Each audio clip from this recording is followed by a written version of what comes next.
ఇప్పుడు దాకా కూడా స్వామివారికి భాషికాలు అలానే కంకణాలు దాని తర్వాత యజ్ఞోపవీత ధారణం కూడా స్వామివారికి జరిగింది.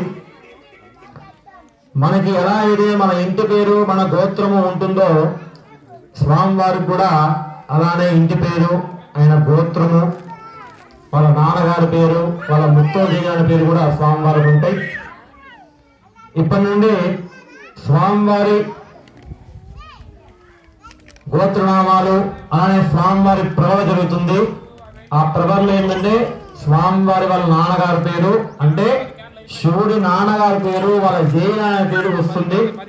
కాబట్టి ఆ స్వామివారి ప్రభల గోత్రనామాలు కూడా అందరూ శ్రద్ధగా వినండమ్మా. ఓం చతుస్సాగరపర్యంతం గోబ్రాహ్మణేభ్యః శుభం భవతు.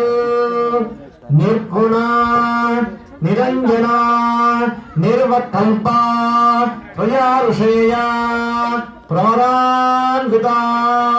స్వామివారి గోత్రం పరాశివ గోత్రోద్భవస్య పరాశివ శర్మణో నత్రే.